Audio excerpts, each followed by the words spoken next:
आवाज ही नहीं आ रही होगी।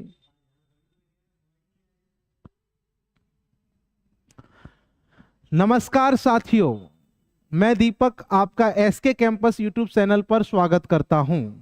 आज मेरी ये तीसरी क्लास है, तो आप सभी लोग इस तीसरी क्लास में जुड़ जाएं। और हमारी 2 क्लास कंप्लीट हो चुकी हैं। ठीक है, अब सब कुछ तो बता दो बच्चों, आवाज आ रही है कि नहीं आ रही है? कभी कभी पता नहीं चलता आवाज आ रही कि नहीं आ रही। ठीक है, तो आप सभी लोग जुड़ जाएं एक बार चैनल के साथ। चलिए ठीक है, और इस वीडियो को ज़्यादा से ज़्यादा लोगों में शेयर कर दो। अपने जो भी व्हाट्सएप ग्रुप हैं, जो भी एसके कैंपस या टॉप कैरियर के जितने ग्रुप हैं, सब में आप शेयर कर दो इस लिंक को। और आज की क्लास जो होने वाली है, बड़े धमाकेदार और शानदार क्लास होने वाली है। ठीक है बच्चों, तो चलिए मैं आपको थोड़ा सा बता देता हूं कि मैंने 22 नंबर कंप्लीट कर लिए थे और मैंने प्राइम नंबर का ऑपरेशन लगाया था। कितना गजब प्राइम नंबर आपको समझाया था। तो मेरी ये क्लास, कल क्लास मैंने कंप्लीट कर ली थी। देखो मैंने चार्ट बता दिया था आपको पूरा, इसी पर रिलेटेड आज सवाल होंगे। ये मैंने पूरा प्राइम नंबर बताया था आपको, प्राइम नंबर के बारे में डिटेल में समझाया। सहभाज्य संख्या, जुड़वाभाज्य संख्या बताई थी आपको, संपूर्ण संख्या बताई थी आपको मैंने, रामानुजन संख्या बताई थी, चक्रीय संख्या बताई थी। आज चलेंगे धमाकेदार सवाल, लेकिन उससे पहले कुछ कॉन्सेप्ट।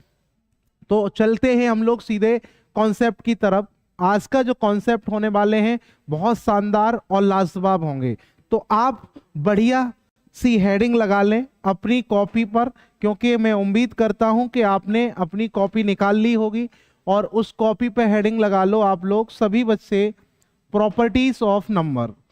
कि हम लोग आज पढ़ने जा रहे हैं प्रॉपर्टीज ऑफ नंबर, यानी प्रॉपर्टीज ऑफ नंबर, संख्याओं के गुण। हम लोग संख्याओं के गुण आज पढ़ेंगे कि संख्याएं किस तरीके के अपने गुण रखती हैं। तो संख्याओं के गुण, ठीक, अब धीरे धीरे पढ़ाएंगे, तुमने कह दिया तो। ठीक, संख्याओं के गुण।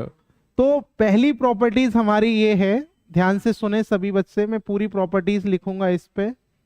जैसे पहली प्रॉपर्टीज ये है कि अगर मैं एक सम संख्या में एक सम संख्या में एक सम संख्या को जोड़ते हैं, एक सम संख्या को जोड़ते हैं तो क्या आता है। या मैं एक सम संख्या के साथ एक सम संख्या को घटाते हैं तो क्या आता है। ये दोनों ही आपको कंडीशन याद होनी चाहिए। और दूसरी है एक सम संख्या और एक विषम संख्या के साथ जोड़ करते हैं तो क्या आता है, या घटाव करते हैं तो क्या आता है। तीसरी प्रॉपर्टी है एक विषम संख्या को एक विषम संख्या के साथ एक विषम संख्या के साथ जोड़ते हैं या घटाते हैं तो क्या आता है। पहली प्रॉपर्टी यही है। अब इसको प्रॉपर्टी को ध्यान से समझना आप लोग, ठीक है बच्चों। अगर मैं कहूं एक सम संख्या को एक सम संख्या के साथ जोड़ते हैं तो क्या आता है, तो आपको पता होना चाहिए कि एक सम संख्या, मान लो आपने 4 ले ली, एक सम संख्या आपने 6 ले ली, तो 6 और 4 कितने होते हैं, 10 होते हैं। तो आप कहोगे सर यहाँ 10 आएगा। 10 कैसा नंबर है, एक सम संख्या है। तो इससे आपको ये क्लियर हुआ होगा कि सर, कि एक सम संख्या को दूसरी सम संख्या के साथ आप जब भी जोड़ोगे तो हमेशा एक इवन नंबर यानी कि सम संख्या ही आएगी। क्या आएगी, सम संख्या। और दूसरी बात ये भी है, क्या बात है, कि एक सम संख्या में से दूसरी सम संख्या घटाओगे तो भी क्या आएगी, सम संख्या। जैसे अगर मान लो यहाँ आप 8 ले लो या 6 ले लो तो कितना बचेगा, 2 बचेगा। इसका मतलब ये है कि कभी भी दो सम संख्याओं का जोड़ हमेशा सम संख्या रहता है और दो सम संख्याओं का अंतर हमेशा सम संख्या रहता है। ये 100% ट्रू है। ठीक है, अब बात आती है कि एक सम संख्या मान लो मैंने ले ली 4 और एक विषम संख्या मैंने ले ली मान लो 3। तो 4 और 3 का कितना होता है, 7। तो ये 7 कैसा नंबर होता है, ऑड नंबर होता है। तो इसका मतलब एक विषम संख्या और एक सम संख्या, या एक सम संख्या और एक विषम संख्या हमेशा क्या होती है बेटा, तो आप कहोगे सर विषम संख्या बनती है। क्या बनती है बच्चा, विषम संख्या बनती है। अब तीसरी बात यह है कि विषम संख्या में विषम संख्या जोड़ते हैं तो जैसे मैंने कहा 3 के साथ अगर 7 को जोड़ दें तो 7 3 कितना होता है 10। तो कोई भी आप नंबर ले सकते हो, तो ये भी एक क्या बनेगा, एक सम संख्या बनेगी। क्या बनेगी बेटा, सम संख्या बनेगी। अगर आप घटाओगे तो भी, क्योंकि अगर यहाँ 7 ले लो यहाँ 3 ले लो तो 7 में से 3 जाएगा तो क्या बचेगा, 4 बचेगा, तो भी क्या आएगा, इवन नंबर आएगा। तो आपने क्या सीखा, कभी भी दो सम संख्याओं को आपस में जोड़ोगे या घटाओगे तो सम संख्या रहेगी, एक सम संख्या में से एक विषम संख्या घटाओगे या विषम संख्या में से सम संख्या घटाओगे तो हमेशा क्या रहता है, विषम संख्या ही रहती है। और ऑड प्लस ऑड क्या होता है, ऑलवेज इवन होता है। ठीक है, इसके बारे में थोड़ा और भी बताएंगे। अब अगली प्रॉपर्टी ये है कि अगर मान लो कि एक सम संख्या है, एक सम संख्या है, उसमें हम अगर गुणा कर दें एक सम संख्या का तो क्या होता है।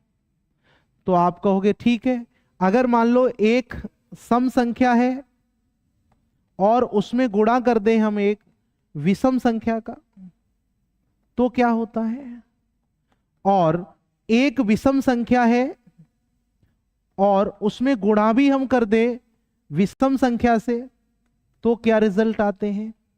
तो आप कहोगे सर इसको भी हम समझाने की कोशिश करेंगे, कैसे, ध्यान दें सभी बच्चे।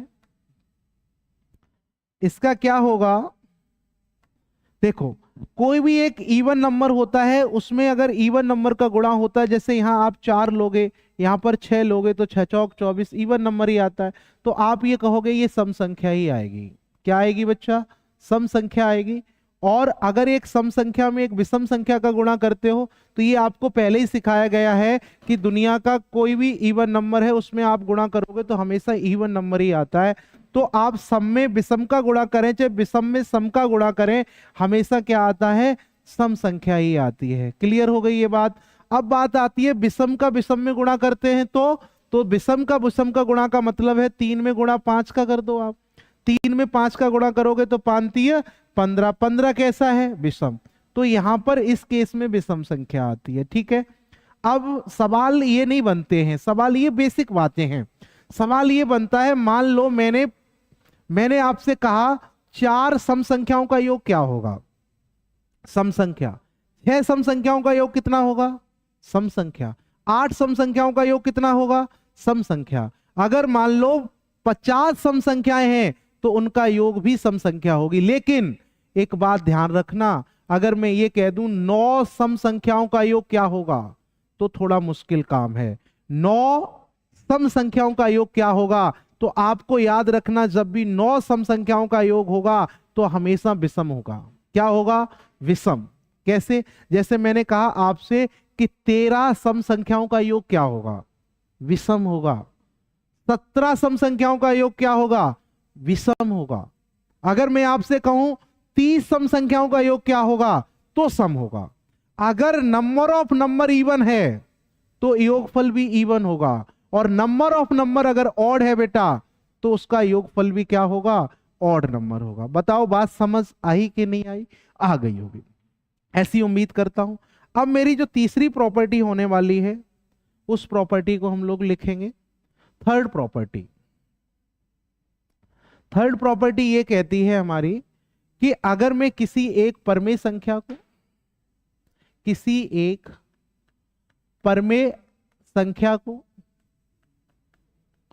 एक परमेय संख्या में जोड़ते हैं, एक परमेय संख्या को एक परमेय संख्या में जोड़ते हैं तो क्या आता है, बताओ बेटा कमेंट बॉक्स में। एक परमेय संख्या को एक परमेय संख्या में से घटाते हैं तो बेटा क्या आता है, जल्दी बोलो क्या आएगा। और नेक्स्ट है कि एक परमेय संख्या में, परमेय का मतलब रेशनल नंबर में, एक रेशनल नंबर का गुणा करते हैं तो रिजल्ट क्या बनता है बेटा। और अभी बहुत अच्छी अच्छी प्रॉपर्टी आएंगी। एक परमेय संख्या में एक परमेय संख्या का भाग करते हैं तो रिजल्ट क्या रहता है, ये आपको सोचना पड़ेगा भाई। इसके आंसर क्या होंगे, परमेय संख्या, rational number represented always R. R से रिप्रेजेंट कर सकते हो, बहुत ज्यादा परेशान होने की बात इसमें नहीं है। अब ध्यान दो, एक परमेय संख्या एक भी है, दो भी है, तीन भी है, चार भी है, 1/2 भी है, 1/3 भी है, 1/4 भी है। तो आप इनका कभी भी जोड़ करोगे तो आपका एक रेशनल नंबर ही आएगा। जोड़ करोगे तो रेशनल ही आएगा ना। 1 और 2 कितना होता है? 3। 3 कैसा है? रेशनल है ना। अगर मैं कह दूं 1/2 तो क्या हो जाएगा? 1 हो जाएगा। तो ये भी तो रेशनल है ना। तो आप कोई भी नंबर दो जोड़ोगे वो रेशनल हैं तो उनका जोड़ भी रेशनल आएगा, और उनका घटाव भी रेशनल आता है, उनका गुणा भी रेशनल आता है, उनका भाग भी रेशनल आता है। तो दो रेशनल संख्याओं के जोड़, गुणा, घटाव, भाग सब रेशनल ही रहते हैं। लेकिन बात है अगली चौथी, ये थोड़ा सा इंटरेस्टेड पॉइंट बनेगा। क्या? कि एक परमेय संख्या को एक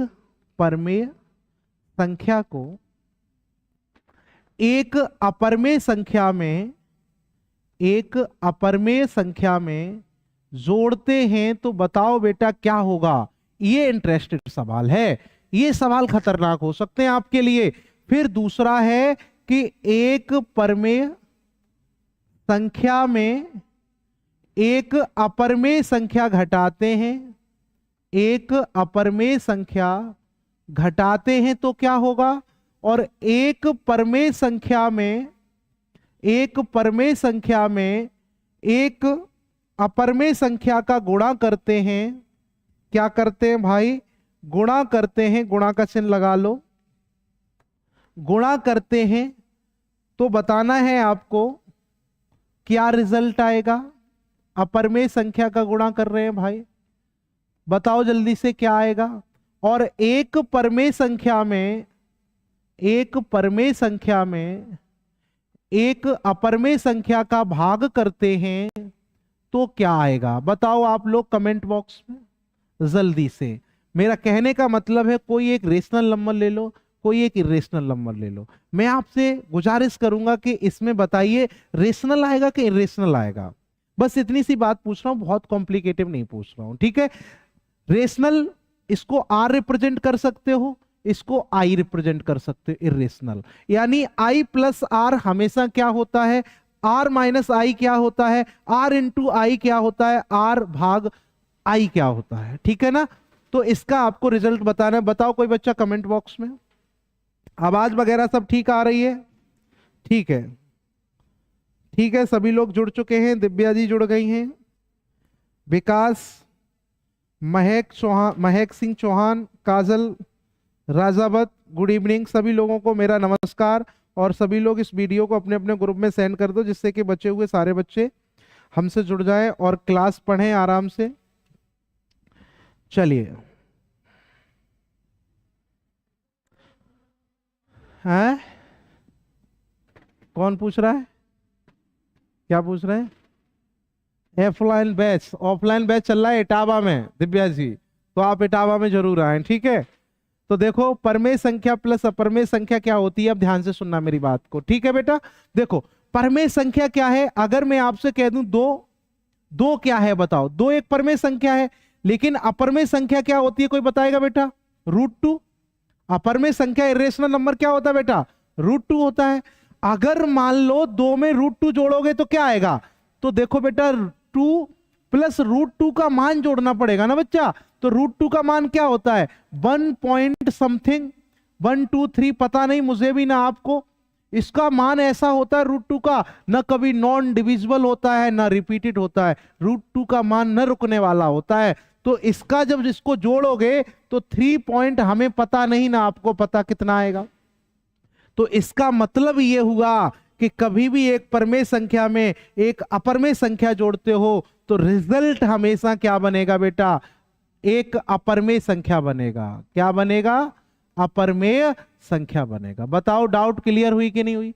अरे परमेय संख्या 2 है, ठीक है ना भाई। अपरमेय संख्या √2 है, तो √2 का मान क्या होता है? 1.12345 ऐसे ही होता है। ये कैसा होता है? नॉन डिविजिबल होता है और नॉन रिपीटिंग होता है, तो ये खत्म नहीं होता, तभी तो वो इरेशनल है। √2 √3 √5। तो बेटा जी इसका मान आएगा 3 पॉइंट समथिंग, इसका कोई अंत नहीं है, तो वो भी इरेशनल की श्रेणी में चला जाएगा। तो आपकी अपर में संख्या रिजल्ट आएगा, और अपर में संख्या क्या होता है? आई। तो अगर आप जोड़ करते हो तो भी अपर में आएगा, और घटाव करोगे तो भी क्या आएगा? अपर में। गुणा करोगे तो भी क्या आएगा? अपर में। भाग करोगे तो भी क्या आएगा? अपर में। बताओ मेरी बात समझ आई कि नहीं आई? अल्ले पल्ले कुछ पढ़ रहा है कि नहीं पढ़ रहा है? अगर नहीं पढ़ रहा है तो आपके कहने से कलम बदल देते हैं, शायद अब समझ आ जाए। पांचवी प्रॉपर्टी, पांचवी प्रॉपर्टी में क्या करेंगे हम लोग? क्या करेंगे? अगली प्रॉपर्टी सबसे शानदार है। कैसे?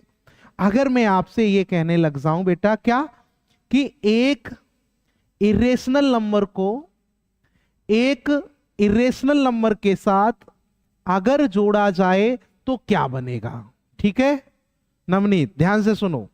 एक इरेशनल नंबर में से एक इरेशनल नंबर घटाया जाए तो क्या आएगा? है मुश्किल काम के नहीं है? अगर मैं कहूं कि एक इरेशनल नंबर में इरेशनल नंबर का गुणा कर दिया जाए तो क्या आएगा भाई? है। अब बात आती है एक इरेशनल नंबर में एक इरेशनल नंबर का भाग दे दिया जाए तो क्या आएगा? समझने योग्य बातें हैं ये। अब मैं आपको समझाता हूं। देखो होता क्या है कि इरेशनल नंबर क्या होता है। देखो इरेशनल नंबर ये क्या है बताओ? 2 प्लस रूट 2 क्या है? इरेशनल है। 2 प्लस रूट 2 क्या है? इरेशनल नंबर है। तो मैंने कहा ये इरेशनल नंबर है, तो इस बात से बच्चा बच्चा वाकिफ है कि 2 प्लस रूट 2 एक इरेशनल नंबर है, क्योंकि अभी अभी मैंने प्रूव किया था कि ये इरेशनल है कि नहीं? अब मैंने कहा इसमें एक दूसरा इरेशनल नंबर जोड़ देते हैं। कैसे? तो मैंने कहा दूसरा इरेशनल नंबर ये होता है, अगर मैं कह दूं 2 कह सकता हूं 2 माइनस रूट 2, ये भी क्या है बताओ ना बेटा? ये भी इरेशनल ही तो है। तो एक इरेशनल नंबर को एक इरेशनल नंबर के साथ जोड़ रहे हैं, तो तुम कहोगे ये इरेशनल नहीं है। अरे भाई इरेशनल है। इरेशनल है कि नहीं? क्यों इरेशनल है? क्योंकि पर में प्लस अपर में इरेशनल होता है, और पर में माइनस अपर में भी तो इरेशनल ही होता है। तो भाई आई प्लस आई हुआ कि नहीं हुआ? अब इसको जोड़ोगे तो बताओ बेटा, रूट 2 से रूट 2 नहीं कट जाएगा भाई? बताओ ये बात आपको समझ आ रही कि नहीं आ रही? तो बचेगा कितना? 4। तो ये 4 नंबर कैसा लग रहा है आपको? रेशनल लग रहा है? बताओ मेरी बात समझ आई कि नहीं आई? रेशनल लग रहा है कि नहीं लग रहा है आपको? ये बताओ बस। लग रहा है मास्टर साहब, लग रहा है, कोई दिक्कत नहीं। तो मैंने कहा ये इनका योग रेशनल नंबर होगा। अब एक बच्चे ने कहा मास्टर साहब पक्का रेशनल होगा। मैंने कहा देख लेते। तो मैंने कहा चलो एक इरेशनल नंबर और ले लेते। मैंने कहा मान लो मास्टर साहब मैंने इरेशनल नंबर रूट 3 ले लिया। अब तुमने कहा इसमें अगला इरेशनल नंबर जोड़ो, तो मैंने कहा चलो भैया रूट 2 जोड़ लेते हैं। दोनों ही इरेशनल है कि नहीं है? बताओ है कि नहीं दोनों इरेशनल? अब इन दोनों इरेशनल नंबर का जोड़ करेंगे तो बच्चा बच्चा जानता है रूट 3 का मान 1 पॉइंट समथिंग होता है, और रूट 2 का मान भी 1 पॉइंट समथिंग होगा, तो इसका भी 2 पॉइंट समथिंग आएगा। इसका मतलब ये तो इरेशनल ही रहेगा। अरे भाई रूट 3 प्लस रूट 2 कभी रेशनल हो सकता है क्या? नहीं हो सकता है। क्या होगा? इरेशनल होगा। तो आपके क्या बात समझ आई कि इरेशनल प्लस इरेशनल रेशनल भी हो सकता है और इरेशनल भी हो सकता है, दोनों हो सकते हैं। ठीक है, बात समझ आ गई? रेशनल भी हो सकता है और इरेशनल। कैसे? ऐसे जोड़ोगे तो रेशनल और ऐसे जोड़ दोगे तो इरेशनल। बात पक्की है कि नहीं? तो इसको भी कहोगे रेशनल भी हो सकता है बेटा, इरेशनल भी हो सकता है, उसका गुणा भी रेशनल और इरेशनल हो सकता है, उसका भाग भी रेशनल और इरेशनल हो सकता है। बताओ मेरी बात आपको समझ आई कि नहीं आई? आ गई है तो वीडियो को शेयर कर दो, और नहीं आई है तो कोई बात नहीं। ठीक है, good evening sir. Divya Yadav कह रही जसवंत नगर या इटावा, इटावा में ऑफलाइन स्पेशल बैच चल रहा है, तो आ जाए आप सभी लोग, जितने भी लोग पढ़ने वाले हैं। सही बता दो सर, सही बता दिया। ठीक, आप वीडियो को शेयर करो दिव्या जी ज्यादा से ज्यादा है, 500 लाइव करा दो। अब आगे बढ़ते हैं। ये प्रॉपर्टी समझ आ गई? प्रॉपर्टीज ऑफ नंबर, संख्याओं के गुण कितने शानदार तरीके से लिखे, लाल पीले नीले पेन से लिखे, नहीं लिखे? और समझा भी दिया होगा आपको अच्छे से मैंने। चलिए ये वाला देखो, ये √3 जो है, फिर से समझो ध्यान दो, √3 क्या है? इरेशनल नंबर है। √2 क्या है? इरेशनल है। तो दोनों इरेशनल नंबर को जोड़ रहे हैं तो हमारा इरेशनल ही आ रहा है, ठीक, क्योंकि इसका जोड़ ही यही बनेगा। तो ये इरेशनल है। क्यों? √3 का मान बहुत बड़ा होगा, कभी पता नहीं चलेगा। √2 का मान बहुत बड़ा होगा, कभी पता नहीं चलेगा। जब इसको जोड़ोगे तब भी नहीं पता चलेगा, तो वो क्या हो गया? इरेशनल। लेकिन ये भी इरेशनल है, ये भी इरेशनल है और ये भी इरेशनल है। क्यों? क्योंकि एक परमेय संख्या और एक अपरमेय संख्या मिलकर अपरमेय संख्या बनाती है। तो इन दोनों को जोड़ा तो 4 आ गया। तो मैंने कहा भाई 4 आ गया तो 4 तो रेशनल होता है। 4 क्या होता है बेटा? रेशनल होता है। इसलिए ये प्रॉपर्टी सबसे ज्यादा मोस्ट इंपोर्टेंट है कि एक इरेशनल को दूसरे इरेशनल के साथ जोड़ते हो तो रेशनल भी हो सकता है और इरेशनल। बताओ बुझे? अगर बुझ गए हो सोनू सर तो आगे चलते हैं, ठीक है। अब हमारी अगली प्रॉपर्टी है, 5 हो गई, छठवीं प्रॉपर्टी यानी 6 नंबर की प्रॉपर्टी डाल लो। उसका नाम है पीले कलर से योगात्मक तत्समक। पूरा जीवन गुजार देते हैं पढ़ते पढ़ते, योगात्मक तत्समक नहीं बता पाते हैं। इसको इंग्लिश भाषा में एडिटिव आइडेंटिटी बोलते हैं। आइडेंटिटी। अब हम लोग जानेंगे एडिटिव आइडेंटिटी क्या होती है, योगात्मक तत्समक क्या होता है, ठीक है। इसकी परिभाषा को पहले गौर से सुनो, मेरी आवाज को, ठीक है। सब कुछ ठीक दिख रहा है? हम भी ठीक दिख रहे होंगे, सवाल भी ठीक दिख रहे होंगे, जो समझा रहे हैं कॉन्सेप्ट भी समझ आ रहे होंगे। आ रहे हैं कि नहीं आ रहे हैं? अगर नहीं आ रहे हैं तो कमेंट बॉक्स में बताओ,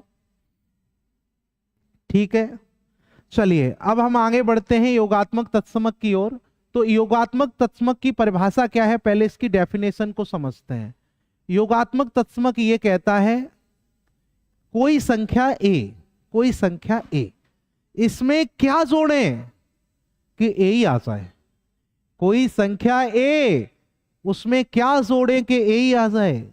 तो इसका मतलब ये हुआ, तो इसकी परिभाषा के अकॉर्डिंग अगर आप चलोगे मेरे बेटा, तो आप ये कहोगे कोई संख्या ए, इसमें क्या जोड़ें कि ए आ जाए। तो बच्चा जानता है कि 0 जोड़ने पर क्या आएगा? ए आएगा, ठीक है। तो अब आपको क्या सीखने को मिला? मान लो कोई संख्या मान लो 4 होती तो 4 में क्या जोड़े कि 4 ही आ जाए। बात समझ आई कि नहीं आई? आ गई होगी।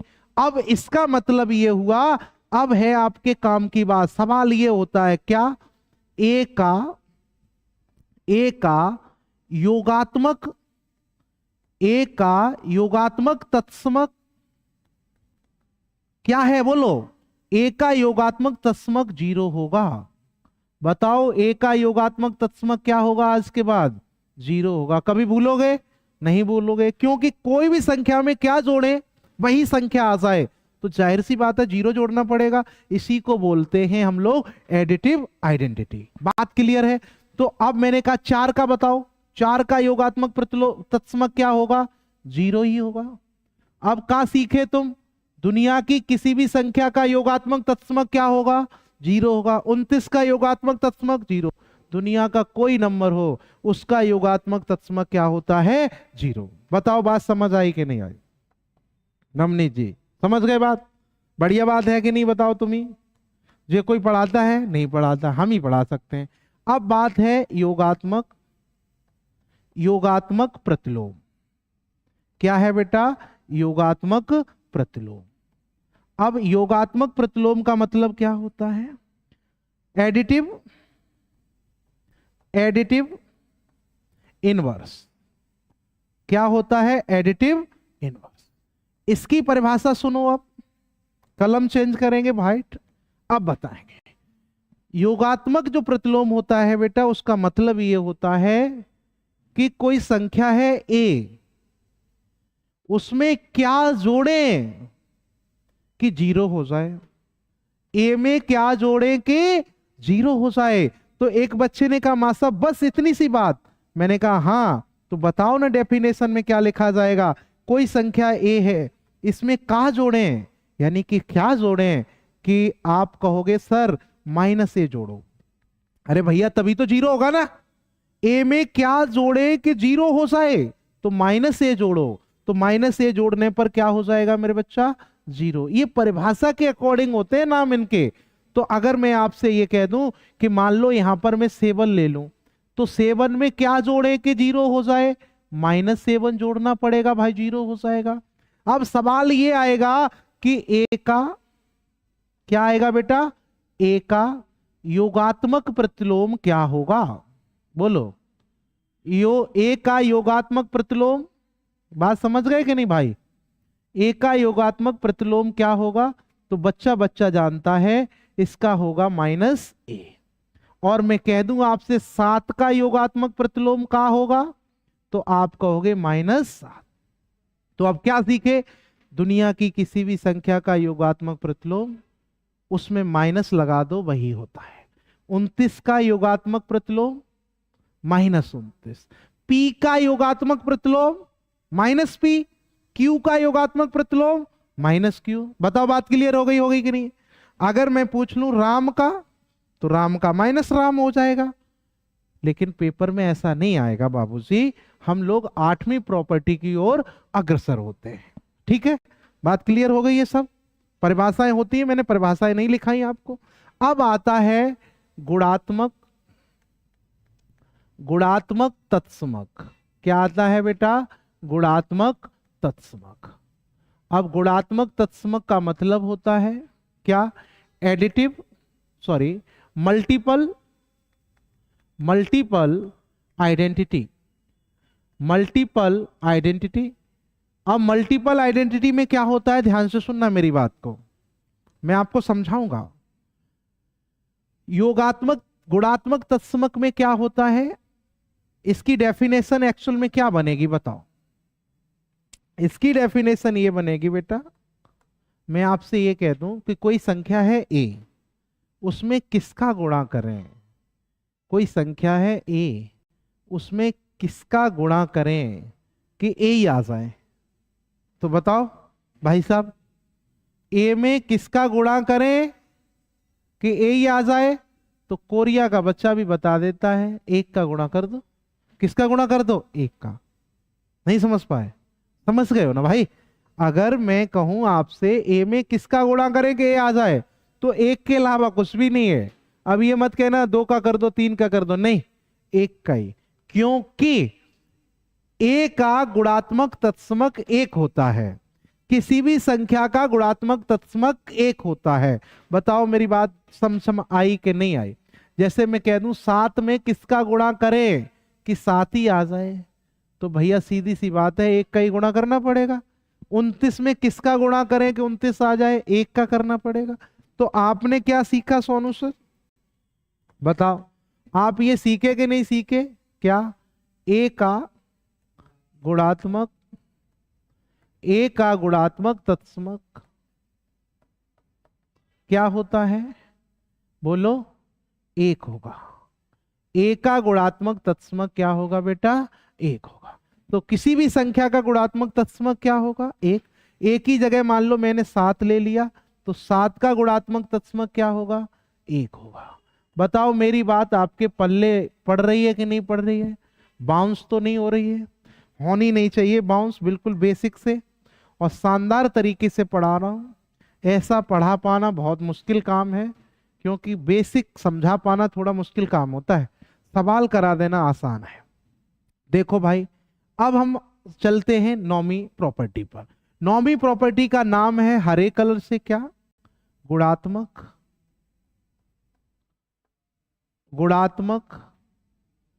प्रतिलोम। अब गुणात्मक प्रतिलोम क्या होगा, इसको इंग्लिश भाषा में क्या कहते हैं, मल्टीपल इनवर्स। क्या बोलते हैं, मल्टीपल इनवर्स। अगर आप साथ साथ में लिख रहे हो तो बहुत बेहतरीन, और नहीं लिख रहे हो तो आपको इतना YouTube वालों ने आलसी बना रखा है पहले से, क्योंकि आपको PDF भी चाहिए ग्रुप में, टेलीग्राम में PDF भी चाहिए, सब कुछ आपको बना हुआ चाहिए। तो उतना ही सीखोगे जितनी मेहनत कर रहे हो। अगर कलम और कॉपी उठा के लिख रहे हो, पढ़ रहे हो, वीडियो को पॉज कर रहे हो, फिर लिख रहे हो, तो इससे बढ़िया कुछ नहीं हो सकता है। सीधा सीधा चाहिए तो पेपर में सीधा सीधा दिमाग से निकल भी जाता है भाई। तो गुणात्मक प्रतिलोम का मतलब हम लोग सीखेंगे बेटा क्या होता है। इसकी डेफिनेशन ये होती है, कान खोल के सुन लो भाई, कान खोल के सुनो। गुणात्मक प्रतिलोम की क्या होती है डेफिनेशन? कोई संख्या ए है, कोई संख्या ए है, उसमें किसका गुणा करें कि एक आ जाए? तो बताओ भाई, ए में किसका गुणा करें कि एक आ जाएगा? तो बच्चा बच्चा जानता है, 1/a का गुणा कर दो मास्टर साहब, तो क्या आ जाएगा? एक। ठीक है ना, गुणात्मक प्रतिलोम यही होगा ना बेटा। तो आप ये कहोगे ए में किसका गुणा करें कि एक आ जाए, तो कहोगे आप ए में 1/a का गुणा कर दो तो एक आ जाएगा। तो अगर मान लो कोई नंबर ले ले, कोई कह दे कि मास्टर साहब 13 का बताओ, तो 13 में किसका गुणा कर दो? 1/13 का कर दो। क्या दिक्कत है? 1/13 का करोगे तो क्या आ जाएगा? एक। अब कोई कह दे, कोई हो सन की, वो कहे -17 का बताओ मास्टर साहब, तो माइनस का 1/17। ठीक है ना। कोई आपसे कहे -p का बताओ, तो माइनस का 1/p। कुल मिला के बन लाना है, तो बन लाने के लिए यही करना पड़ता है। तो बताओ ए का गुणात्मक क्या होगा? ए का गुणात्मक का मतलब मल्टीपल आइडेंटिटी।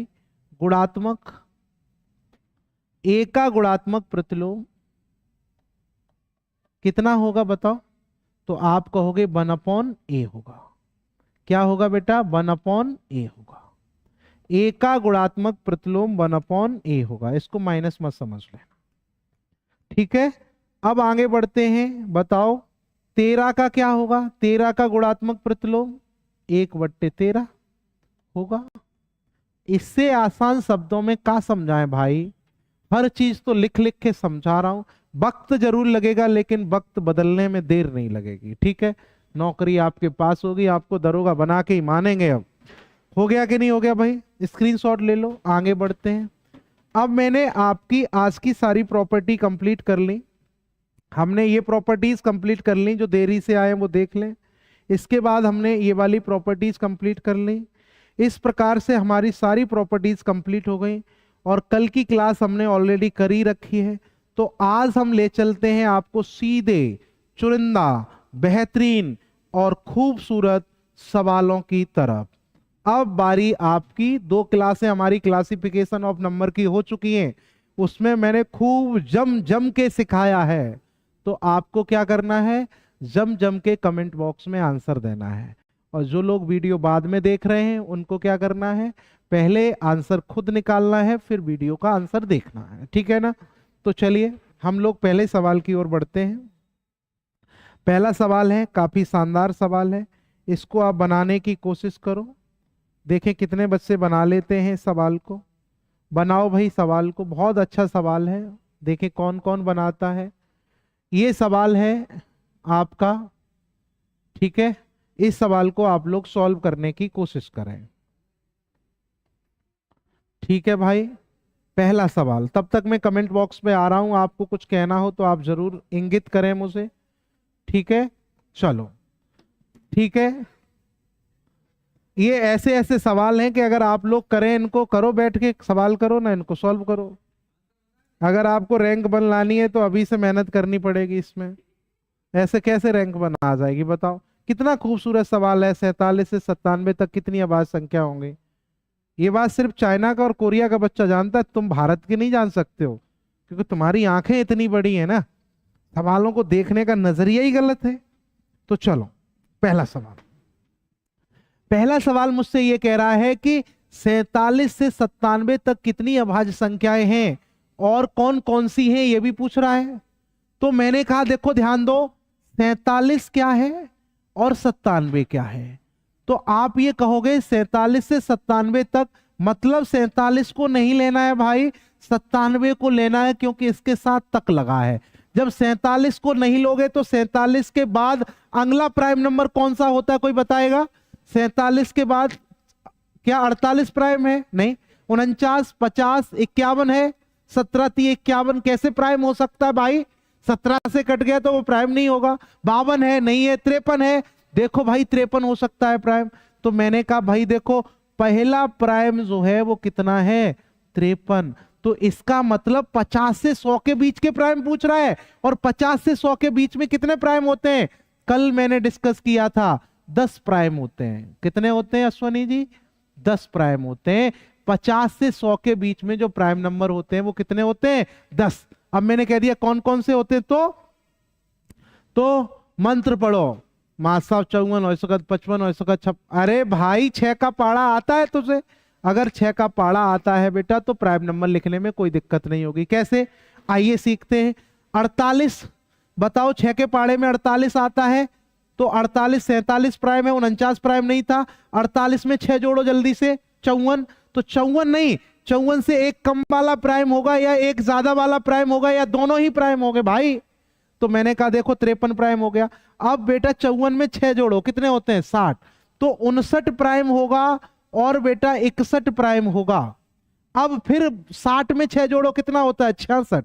तो बताओ 66 में 67 प्राइम होगा और क्या हो सकता है भाई, यानी 67 होगा लेकिन 65 प्राइम नहीं होगा क्योंकि 5 से कट जाएगा बेटा। अब बेटा 66 में 6 जोड़ो, कितना होता है, बताओ भाई कितना होता है, 72। तो 72 में एक कम करो, कितना होता है, 71। एक बढ़ाओ, कितना होता है, 73। अब भाई साहब 72 में फिर से 6 जोड़ के बताओ, 78। 78 में एक कम करो, कितना होता है, 77। 7 से कट जाएगा, 11 से कट जाएगा, इतनी तो बुद्धि रखते होगे ना। तो बताओ अगला प्राइम क्या होगा भाई, 79। अब बताओ कितना 6 जोड़ोगे, 6 जोड़ो, 78 में 6 जोड़ो, 84। तो 83 प्राइम होगा, बोलो हाँ या ना। लेकिन 85 प्राइम नहीं होगा, ये बच्चे को सबको पता है। अब बात करते हैं 84 में 6 जोड़ो, 90।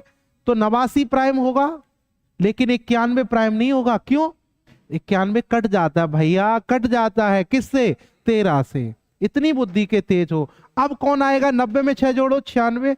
96 से एक पहले 95, 5 से कट जाएगा तो भाई अगला नंबर का आएगा, 97। कौन कौन से नंबर हैं लेना है, तक। अगर तक लगाया ना बेटा, तभी तो मैं कहते बढ़िया टीचरों से पढ़ो। इन टीचरों से मत पढ़ो जो सिर्फ झूठ बोलते हैं, एसएससी में स्कैम हुआ है कि नहीं हुआ, फालतू की बकवास करते हैं। सबने करोड़ों रुपए कमा रखा है और बच्चों के हित की बात करते हैं। बताओ मैं गलत कह रहा हूं, बच्चों की हित की बात कर रहे हैं तो अपने घर बाट बेच के बच्चों के लिए करो कुछ, जैसे हम कर रहे हैं, फ्री में पढ़ा रहे हैं, कोई नहीं पढ़ रहा फिर भी। बताओ सही कह रहा हूं, गिनो नंबर 1 2 3 4 5 6 7 8 9 10। 10 प्राइम कौन कौन से, ये बताओ, बात समझ आई कि नहीं आई। अब अगला सवाल आपके लिए बहुत गजब का है, बनाओ बनाओ भाई, जल्दी से बैठ जाओ यहां और चुपचाप सवाल बनाओ, ऐसे नौकरी नहीं लगेगी। ये सवाल वो है, बहुत गजब गजब सवाल है। जय सूर्या, गुड इवनिंग सर। जय सूर्या जी, आपका हार्दिक स्वागत और अभिनंदन करता हूं। आप वीडियो को ज्यादा से ज्यादा लोगों में शेयर कर दो जिससे कि 500 लाइव हो जाए। अब देखो, n 3 अंकों की सबसे छोटी अभाज्य संख्या है। जब n को 13 से विभाजित किया जाता है, n को 13 से विभाजित किया जाता है तो शेषफल क्या होगा। तो बताओ बेटा, ध्यान दो सभी बच्चे। 3 अंकों की, तो बताओ बेटा 3 अंकों की अभाज्य संख्या सबसे छोटी कौन सी है। भैया 100 तो अभाज्य होता नहीं है, तो 101 अभाज्य है। कल की क्लास देख लो घूम घूम के, 101 को मैंने प्राइम नंबर बोला था। तो 3 अंकों की सबसे छोटी अभाज्य संख्या 101 है। इसको आप 13 से भाग लगा दो भाई। किससे भाग लगा दो, 13 से भाग लगा दो। समझ रहे हो कि नहीं समझ रहे हो। जब आप 13 से भाग लगा दोगे तो 13 सत्ते 91, तो कितना बच रहा है बताना, कोई बताने वाला है। 13 सत्ते 91 कितना बचेगा सोनी जी, बोलो 11 कि 10। तो इस सवाल का रिमाइंडर कितना आएगा, 10 आएगा। बताएं आप लोग सभी बच्चे, इस सवाल का प्रश्न का उत्तर जरूर बताते जाएं साथ साथ, ठीक है। क्या अलग हो गया बताओ, क्लियर बात नहीं हो रही है क्या। चल अगले सवाल की ओर हम फिर से बढ़ जाते हैं। अगला सवाल ये रहा आपकी स्क्रीन के सामने, ये तीसरा सवाल है, इसको 3 मत मान लेना, ठीक है। अब मैंने कहा 1 से, सवाल की भाषा पढ़ना बहुत जरूरी है भाई। 1 से 100 तक की 1 से 100 तक की सभी विषम, हेलो, विषम अभाज्य संख्याएं क्या होती हैं बेटा? विषम अभाज्य संख्याएं जो होती हैं बेटा, वो ऑलवेज स्टार्टेड एंड 3, 3 से, 3, 5, 7, 11, 13। इसका मतलब एक ही सम अभाज्य संख्या है जो 2 है। उसके अलावा जितनी भी अभाज्य संख्याएं हैं वो सभी की सभी विषम संख्याएं होती हैं मेरे बच्चा। तो आप क्या करोगे? तो मां साहब, तो हमको क्या करना है? इनका गुणा करना है। तो हमने कही तुम इनका गुणा करोगे तो 3 गुणा क्या आएगा? 5 गुणा 7 गुणा 11 गुणा 13 डॉट डॉट डॉट 100 तक करोगे तो लास्ट में गुणा कितने का आएगा? 97 का। अगर गुणा करने लग गए तो पूरा पेपर इसी में गुजर जाए। बस आपको इसमें टेक्निकल पॉइंट ये ढूंढना था कि मां साहब अगर मान लो 5 का गुणा है इसमें और कोई भी इवन नंबर नहीं है इसमें, सिर्फ ऑड नंबर है, तो odd into 5 unit digit always 5, odd into 5 unit digit always 5। बताओ बात समझ आई कि नहीं आई? कभी भी किसी भी ऑड संख्या में 5 का गुणा करते हैं तो हमेशा याद रखना उसका यूनिट डिजिट 5 आता है। लेकिन अगर मैं यही सवाल में विषम की जगह सम कर देता, तो विषम की जगह हम इस सवाल में सम अभाज्य संख्या कर देता तो इकाई अंक क्या होता भाई? तो सम अभाज्य संख्याओं का मतलब, या खाली ये कह दे सम अभाज्य संख्या तो खाली 2 ही होगी ना। अगर मैं सम भी हटा दूं और विषम भी हटा दूं, सिर्फ अभाज्य संख्याओं का गुणनफल पूछूं, मैं कहूं आपसे 1 से 100 तक की अभाज्य संख्याओं का गुणनफल बताओ, तो भैया अभाज्य संख्या स्टार्ट होती है 2 से, 3, 5, 7 और डॉट डॉट डॉट 97। सबका गुणा करोगे, जहां पर कभी भी इवन इंटू 5 मिल जाए, इवन इंटू 5 मिल जाए, उसका यूनिट डिजिट हमेशा क्या होता है? 0। क्योंकि 2 का गुणा 5 में करने पर हमेशा 0 बनता है। ठीक है, बात समझ आ गई? जब 2 का गुणा आप 5 में करते हो तो हमेशा क्या बनेगा? 0। अगर मैं कह देता सभी अभाज्य संख्याओं का गुणनफल का इकाई अंक बताओ तो 0 होता। अगर मैंने कह दिया विषम अभाज्य संख्याओं का गुणनफल बताओ तो इकाई अंक कितना होगा? 5। तो आप किस ऑप्शन के साथ जाओगे? इसके। अगर आपके अंदर तनिक भी दिमाग होता तो आप कहते मां साहब यूनिट डिजिट 2 अंक के हो सकते हैं, आप भी ऐसे ऐसे ऑप्शन दे देते हो, इन ऑप्शनों से मुझे क्या करना है? तो 5 आंसर होगा। ठीक है भाई, अगले सवाल की ओर हम लोग बढ़ जाते हैं। अगला सवाल ये आ गया, देखो कितना खूबसूरत सवाल है। n का मान बताओ यदि n² प्लस 14n प्लस 24 एक अभाज्य संख्या है। Find the value of n if n² plus 14n plus 24 is a prime number. ये सवाल है आपका, बहुत बेहतरीन सवाल है। इसको कैसे करोगे बोलो? अच्छा सवाल नहीं है? अच्छा सवाल है ना भाई। देखो इसको 17, 11, 11 ऑप्शन सेम दे दिए उसने, 17, 11, 13 हो सकता है एक जगह ऑप्शन में, और 23। ठीक है, ऐसे ऑप्शन रखने थे आपको। तो आपको क्या करना था इस सवाल में? n² plus 14n plus 24। अब इसमें क्या करना था? उसने कहा n का मान बताओ यदि n यदि ये वाला नंबर एक अभाज्य संख्या है। तो इस प्रश्न का मतलब समझो पहले। इसका मतलब ये है कि इनमें से कौन सा मान n का रखा जाए कि रखने के बाद वो एक प्राइम नंबर आ जाए। रखने के बाद बेटा क्या आ जाए? प्राइम नंबर आ जाए। तो एक बच्चे ने कहा मां साहब 17 रख दो, तो मैंने कहा 17 का स्क्वायर कितना होता है? बोलो बताओ साहब, 17 का स्क्वायर कितना होता है? 289 होता है। प्लस 14 में गुणा करना पड़ेगा कितने का? 17 का। प्लस आपको क्या करना पड़ेगा? 24 करना पड़ेगा। तो मैंने कहा भाई 289 में 17 चुको 68 होते हैं, 17 एक 17 और 4 कितने होते हैं? बोलो 7 4 11, तो 68 था ना, 17 और 6 23, 238 आएगा, प्लस 24 होगा। इन सबको आप जोड़ दोगे तो आपको भी पता है कि जब इनको जोड़ेंगे इवन और ऑड है, तो जाहिर सी बात है इनमें से कोई नंबर आएगा। देखो 8 4 12, 12 और 9 कितने होते हैं? 1 हो जाएगा। फिर आप कहोगे 3 2 5, 5 और 8 13, 13 और 1 14 हो जाएगा। फिर इसकी जो भी कैलकुलेशन करोगे तो वो अगर प्राइम नंबर है तो वो सही होगा ऑप्शन, और प्राइम नंबर नहीं है तो वो ऑप्शन सही नहीं होगा। फिर आपको क्या करना था, इसी सवाल में आपको रखना था 11, तो 11 का स्क्वायर 121 प्लस 14 गुणे 11 प्लस 24। अगर आप इसको भी सॉल्व करते हो तो आपका अगर मान लो प्राइम नंबर आ जाए तो ही ऑप्शन सही होगा, अदरवाइज ऑप्शन सही नहीं होगा। कहीं ना कहीं हो सकता है कि सवाल में मिस्टेक ना हो। N square minus 14n plus 24, ये इतना उल्टा सीधा आने का मतलब है इस सवाल में जरा सी उन्होंने मिस्टेक कर दी। क्या इस सवाल का मतलब था, ये सवाल सिर्फ ये था बेटा एन स्क्वायर माइनस 14n, ये टाइपिंग मिस्टेक हो गई भाई, प्लस 24, ये सवाल था। इसमें n का मान रखना था, तो इसमें जब n का मान 17 रखोगे बेटा ना तो वो प्राइम नहीं होगा, जो भी नंबर आएगा वो नॉट प्राइम होगा। ठीक है, आप चेक कर लेना। अब जब आप n का मान 11 रखोगे तो हो सकता है कि वो प्राइम हो, तो इसको सॉल्व कर लेना आप।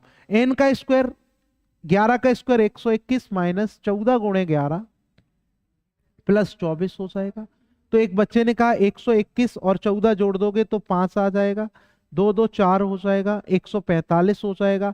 और ये कितना हो जाएगा, 14 एकन 14, 14 एकन 14 और 1 15, 154 हो जाएगा। अब इन दोनों का डिफरेंस लोगे तो डिफरेंस कितना आ जाएगा, तो आपने कहा कि मां साहब इसका डिफरेंट आएगा, यानी आप इसमें से 14 में से 5 घटाओगे तो कितना आ जाएगा, 9 आ जाएगा, 9 ही आ जाएगा, 9 ही आ रहा है ना।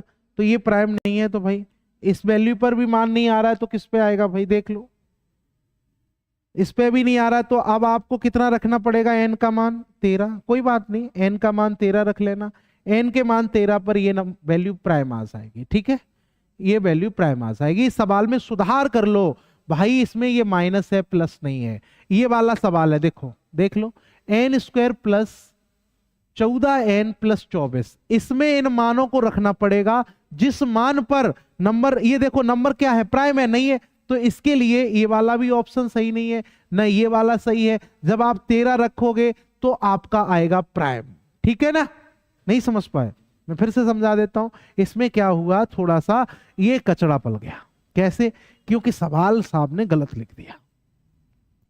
सवाल कैसा लिख दिया भाई, गलत लिख दिया। क्योंकि इस सवाल में क्या था, मैं आपको समझा दूं, इन्होंने चिन्ह बराबर का लगाया था, लेकिन इसमें जो चिन्ह है वो भाई माइनस का है। ये चिन्ह किसका है, बराबर की जगह माइनस का, ना प्लस है ना बराबर है, ये माइनस है। जब इसमें आप n का मान 13 रखोगे, n बराबर 13 पर प्राइम होगा, पर प्राइम होगा, तो इस प्रश्न का उत्तर क्या हो जाएगा, 13 हो जाएगा। ठीक है, सी ऑप्शन सही हो जाएगा, निकाल लेना, और कोई तरीका नहीं है इसको करने का। ठीक है, अब चलते हैं और अच्छे और शानदार सवाल की ओर।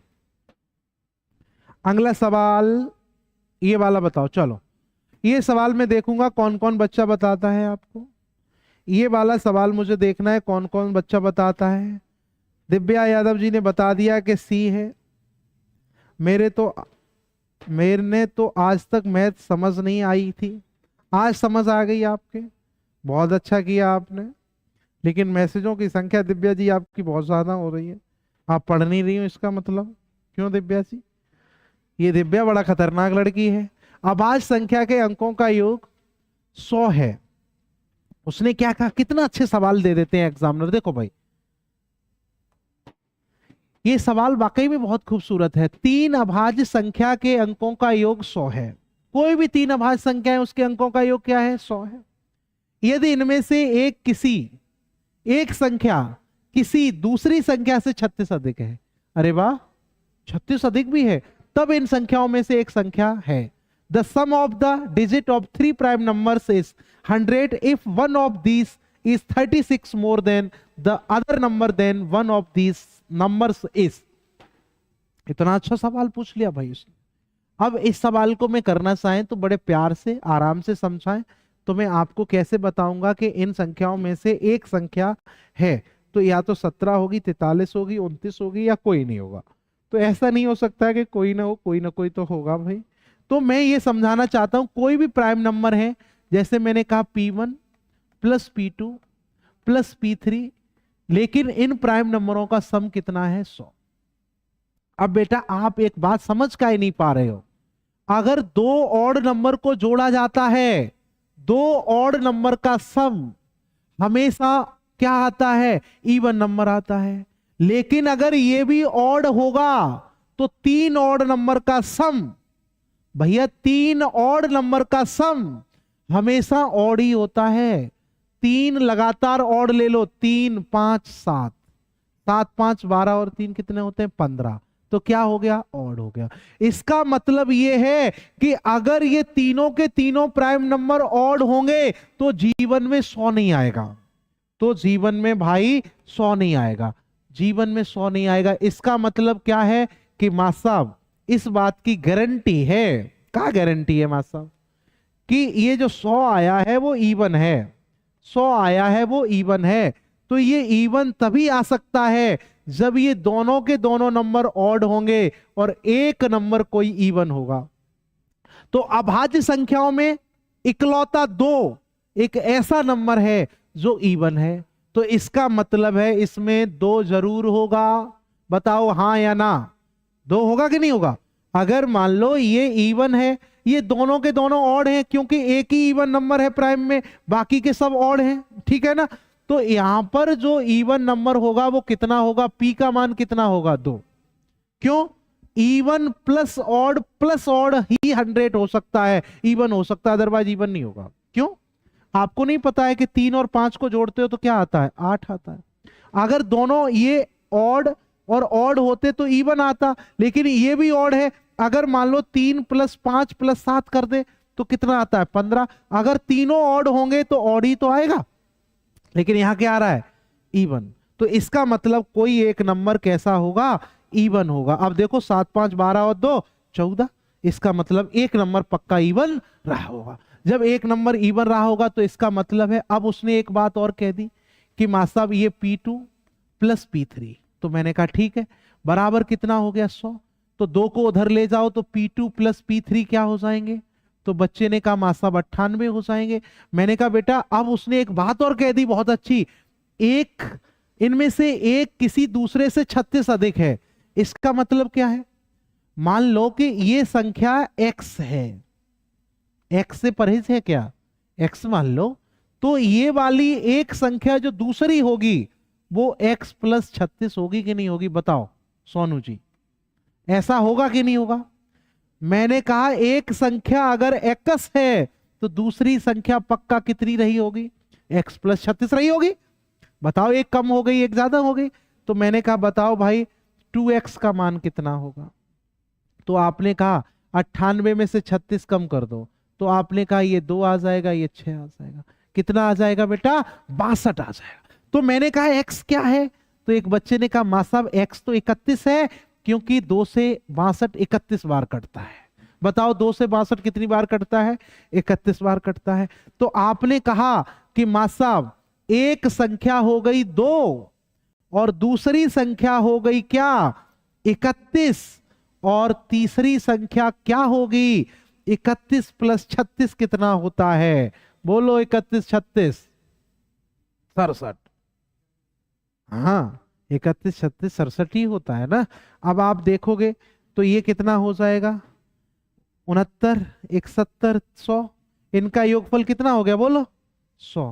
तो बताओ उसने क्या बोला था, एक संख्या क्या है, इनमें से कोई नहीं आ रहा भाई, नन ऑफ दिस। वो संख्या 31 थी, वो संख्या क्या थी 31 थी, नन ऑफ दिस। कितना गजब औसम सवाल का मैंने ऑपरेशन कर दिया, बहुत ढंग से और ईमानदारी से समझा दिया इस सवाल को। मैंने कोई जल्दबाजी नहीं दिखाई कि हम जल्दी जल्दी में इसको निपटा दें। क्यों भाई, मुझे प्रॉपर्टी पता है, मास्टर ने सब समझाई है प्रॉपर्टी, उन्हीं प्रॉपर्टी का यूज कर दिया और सवाल को कर दिया। चले अगले सवाल की ओर चलते हैं। ये रहा अगला सवाल, देखो एक अभाज्य संख्या में इकाई के स्थान पर n है, ऐसे कितने n हो सकते हैं। अरे वाह, ऐसे भी सवाल पूछ लेते हो, तो एसएससी वाले ऐसे भी सवाल पूछने लग गए। अब वो कह रहा है एक अभाज्य संख्या में इकाई के स्थान पर n है। मान लो कोई अभाज्य संख्या है, मुझे क्या पता, ABC एक अभाज्य संख्या, लेकिन उसके इकाई के स्थान पर क्या है n है। अब उसने ये नहीं कहा 4 अंकों की, ना कहा 2 अंकों की, ना कहा 3 अंकों की, उसने संख्या कह दी तो वो 1 अंक की भी हो सकती है, 2 की भी हो सकती है, 3 की भी हो सकती है, 10 की भी हो सकती है, लेकिन हम तो मान के चलेंगे उसने जो बात कही वो n है। तो n का मान क्या क्या हो सकता है? तो आपने देखा जब भी अभाज्य संख्या होती है तो क्या उसके अंत में 1 हो सकता है? हाँ 1 हो सकता है। देखो 11 में 1 है कि नहीं है, 31 में 1 है कि नहीं है, तो उस अभाज्य संख्या के अंत में 1 तो हो सकता है इकाई स्थान पर। क्या 2 हो सकता है? मां साहब किसी संख्या के अंत में 2 नहीं हो सकता है, लेकिन खुद में 2 तो 2 है, तो 1 अंक की संख्या की बात करेगा तो 2 तो हो सकता है ना भाई, तो इसका मतलब ये 2 भी हो सकता है। 3 तो खुद में ही प्राइम है, और 13 के अंत में भी 3 आता है तो भी वो भी प्राइम ही होगा। अब बताओ क्या किसी संख्या के अंत में 4 आ सकता है? कोई भी प्राइम नंबर बताओ ऐसा जिसके अंत में 4 हो, है? नहीं है, तो फिर जल्दी भागो यहां से, तो फिर 4 भी नहीं होगा। 5 है? 5 तो है, क्योंकि किसी संख्या के अंत में 5 नहीं आता है, लेकिन 5 1 अंक की संख्या की बात करेगा तो 5 मानोगे ना भाई, तुम मानना पड़ेगा। 6 नहीं होगा कभी भी। 7 खुद में प्राइम है, 17 में 7 आता है, 67 में 7 आता है, प्राइम हो सकता है। 8 नहीं आएगा कभी, निश्चिंत रहो। 9 खुद में प्राइम नहीं है, लेकिन क्या 19 प्राइम नहीं है भाई? सोनू सर 19 प्राइम है कि नहीं, 29 प्राइम है कि नहीं, तो अंत में 9 आ सकता है कि नहीं आ सकता है? तो इसका मतलब 9 भी आ सकता है। तो बताओ बेटा कितने नंबर आ सकते हैं? तो आप कहोगे मास्टर 1 2 3 4 5 6, कौन सा ऑप्शन? A option. इस प्रश्न का उत्तर ए होगा। कितना औसम सवाल था भाई, फिर भी तुम नहीं बता रहे हो, संख्या में कमी कर रहे हो। देखो ये दिव्या जी बहुत होशियार है, तुरंत बता रही है डी है, ए है, हैं? बहुत बढ़िया। तन्नू सर आवाज नहीं आ रहा, तनु इटावा। राधे राधे गुरुजी, राधे राधे, राधे कृष्णा, राधे राधे। चलिए बहुत बढ़िया, पढ़ो राधे कब्बा, जय सीताराम कब्बा, पढ़ते रहो। अगला सवाल, ये देखो कितना अच्छा सवाल है, ये देखो कितना शानदार और गजब का सवाल है भाई। तो देखो इस सवाल को समझने की कोशिश करते हैं। मोनू जी, निम्नलिखित में से क्या सही है? तो ये सवाल मैंने आपको समझा रखा है।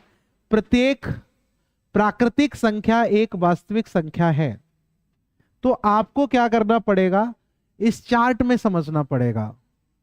बताओ इस चार्ट के थ्रू, देखो यहां पे ध्यान से सुनना मेरे बच्चा। देखो उसने कहा प्रत्येक, पहले एक एक को सॉल्व करते हैं, ठीक है। निम्नलिखित में से क्या सही है? मैंने कहा प्रत्येक प्राकृतिक संख्या एक वास्तविक संख्या है, तो मैंने कहा देखो भैया प्रत्येक प्राकृतिक संख्या नीचे होती है, वास्तविक संख्या ऊपर होती है, तो मास्टर साहब ये स्टेटमेंट बिल्कुल सही कह रहा है, ठीक है। अब उसने कहा प्रत्येक वास्तविक संख्या एक अपरमेय संख्या है। अरे भैया वास्तविक संख्या ऊपर होती है, अपरमेय संख्या नीचे होती है, तो नीचे वाला ऊपर में ऑल होगा, प्रत्येक होगा, लेकिन ऊपर वाला नीचे में प्रत्येक नहीं होगा। ये स्टेटमेंट गलत है। जिसको भरोसा नहीं है वो आ जाओ मेरी बात पे। कैसे? ये रहा चार्ट, देखो इसमें प्रत्येक वास्तविक संख्या कभी अपर में नहीं होगी, लेकिन सभी अपर में संख्याएं क्या होती हैं? वास्तविक होती हैं, ठीक है।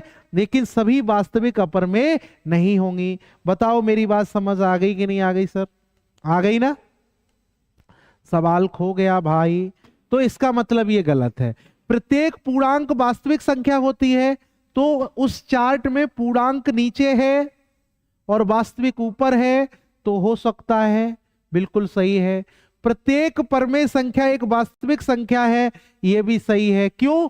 वास्तविक संख्या ऊपर होती है, परमेय संख्या नीचे होती है, तो नीचे वाला ऊपर वाले में ऑल होता है। इसका मतलब ये स्टेटमेंट सही है। तो बताओ कौन कौन सही हुआ? ई ऑप्शन सही है, ए सही है, सी सही है, डी सही है, तीनों सही है। गलत कौन है? बी। अगर ये प्रत्येक वास्तविक संख्या अपरमेय संख्या, ये गलत है, लेकिन प्रत्येक अपरमेय संख्या वास्तविक संख्या होती है, ये बात सही हो जाती है। क्लियर? अगर क्लियर हो तो हम लोग आगे बढ़ जाएंगे अगले सवाल के। देखो कितना औसम सवाल, शानदार। जब मैं कॉन्सेप्ट पढ़ा रहे थे तो ऐसा लग रहा था क्यों कक्षा 5 की बातें पढ़ा रहे हो बेटा, सवाल आते हैं पेपर में आते हैं, ये पेपर के ही सवाल हैं सब। एक भी सवाल ऐसा नहीं होगा जो किसी भी एग्जाम में ना आया हो, वो किसी ना किसी एग्जाम में आया होगा। और वो भी गारंटी है कि 2020 से लेकर 21 से लेकर 2024 के सवालों का कलेक्शन है। बहुत ज्यादा पुराने सवाल नहीं है, सब अपडेटेड सवाल है। अब देखो निम्नलिखित में से कथनों पर विचार कीजिए। तो मैंने कहा प्रत्येक पूर्णांक एक परमेय संख्या है, तो मैंने कहा प्रत्येक पूर्णांक नीचे होता है, परमेय संख्या ऊपर होती है। इसका मतलब ये स्टेटमेंट सही है वहां से। प्रत्येक परमेय संख्या एक वास्तविक संख्या है, ये बात भी सही है। क्यों? परमेय संख्या नीचे होती है, वास्तविक संख्या ऊपर होती है, तो प्रत्येक परमेय संख्या वास्तविक होती है, ये बात सत्य है। अब हमने कही कि प्रत्येक भाज्य संख्या एक प्राकृतिक संख्या है, बिल्कुल सही बात। क्योंकि जो कंपोजिटिव नंबर होते हैं वो चार्ट में बहुत नीचे है भाई।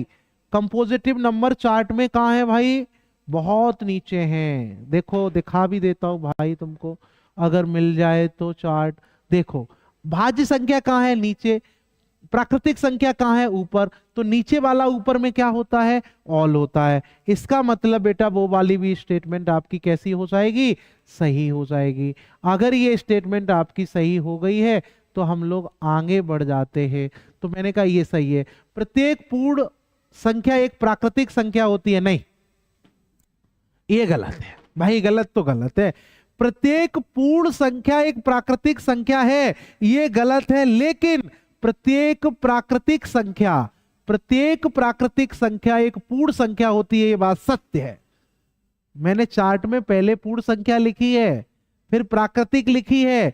तो सभी प्राकृतिक संख्याएं पूर्ण संख्याएं होती हैं, लेकिन सभी पूर्ण संख्याएं प्राकृतिक संख्याएं नहीं होती हैं। बताओ मेरी बात से सहमत हो? तो आपका आंसर क्या होगा? ए बी सी तीनों सही है। अगले सवाल की ओर हम लोग बढ़ जाते हैं। देखें इस सवाल को कौन बताता है। कोई है ऐसा प्राणी जो इस सवाल को बता दे? निम्नलिखित कथनों पर विचार कीजिए। पहला कथन ये है, दो परमेय संख्याओं के बीच निश्चित परमेय संख्या होती है। अब बताना बेटा तुम, 1 से 2 के बीच में कितनी परमेय संख्याएं होती हैं? तो तुम कहोगे 9 ना मां साहब 10। अरे बच्चा तू खुद नहीं समझ रहा है। अगर मैं आपसे कह दूं 1/2 से 1/3 के बीच में कितनी परमेय संख्याएं होती हैं? बेटा एक नहीं, 1 करोड़, 1 अरब, 10 अरब, 10 खरब। दो परमेय संख्याओं के बीच में हमेशा अनंत परमेय संख्याएं होती हैं।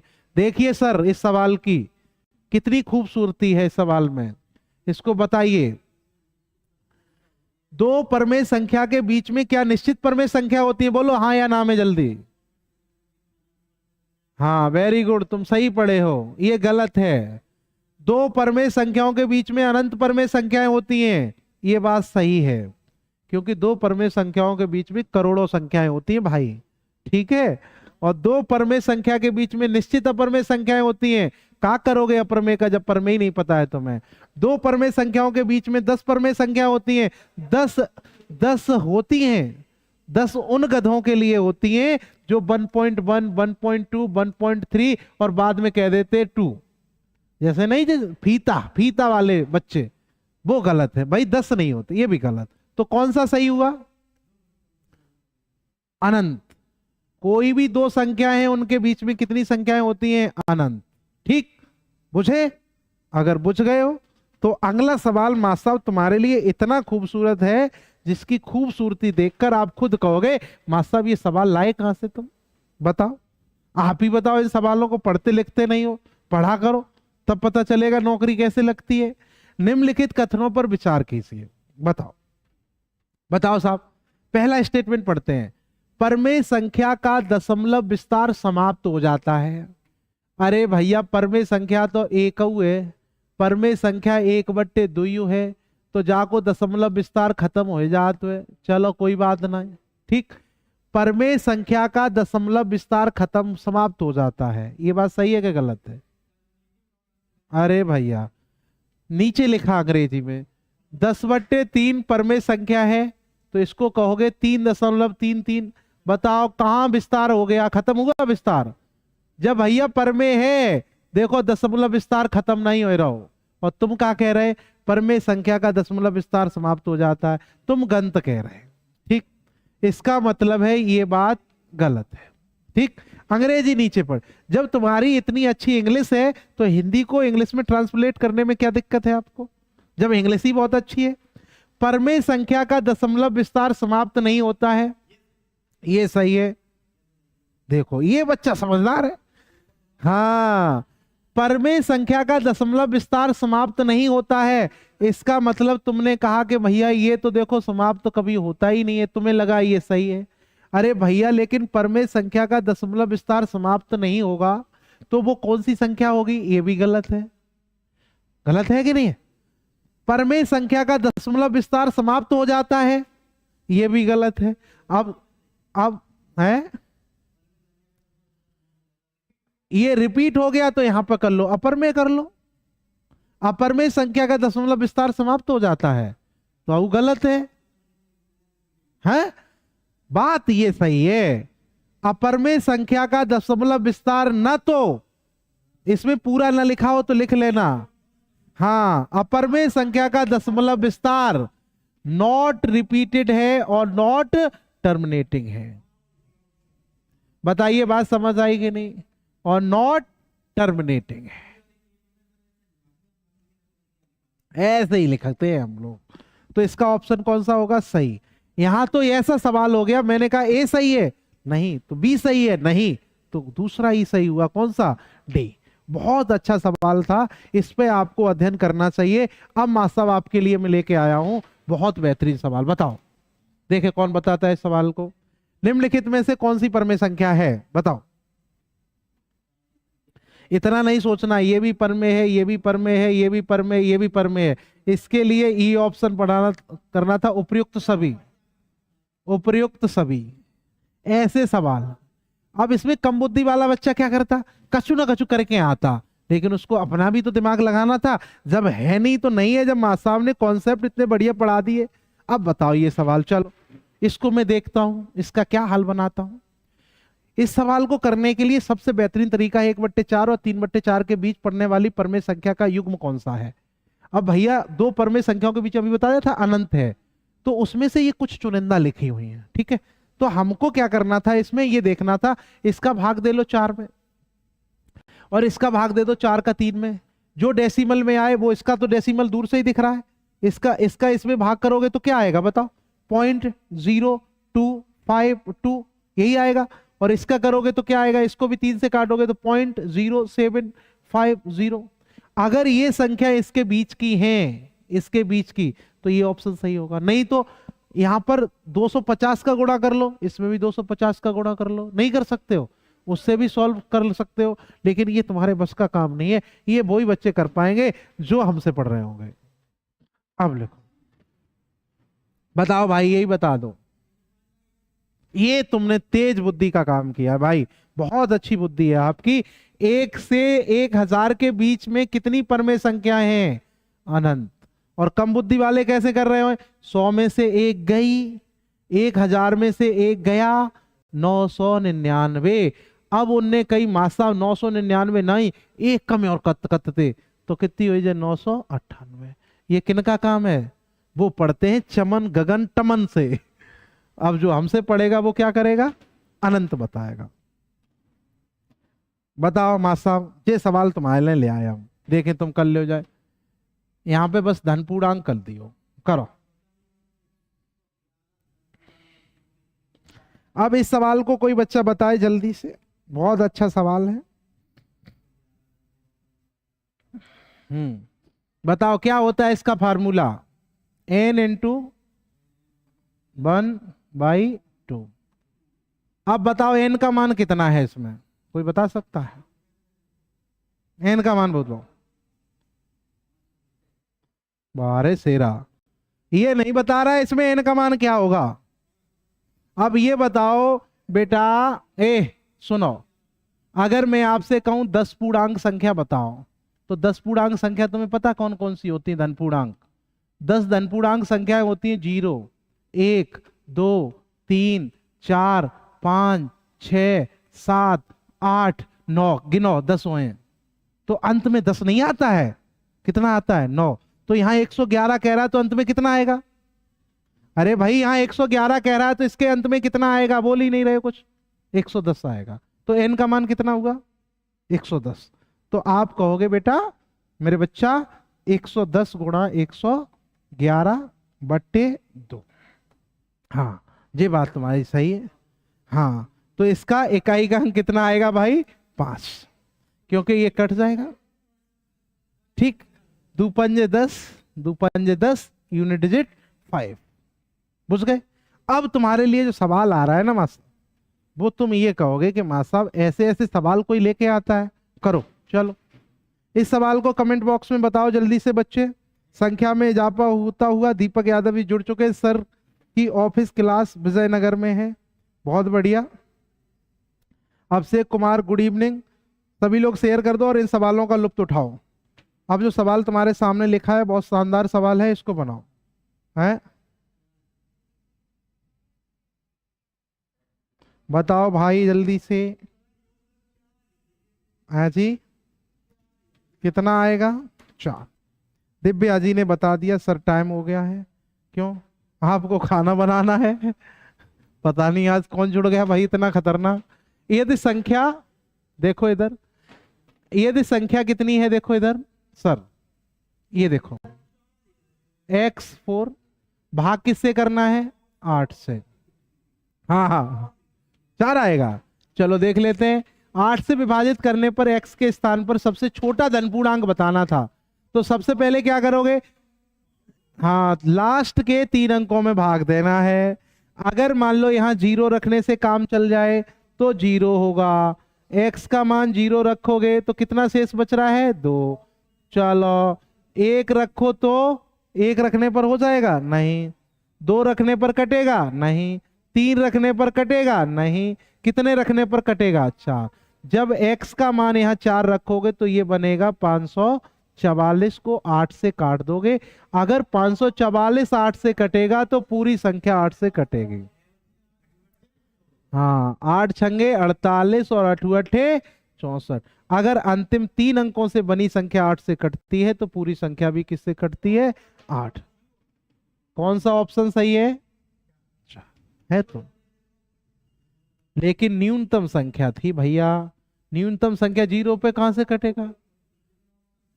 ऑप्शन नहीं है, आपको थोड़ा बहुत ऑप्शन के अकॉर्डिंग भी चलना पड़ेगा।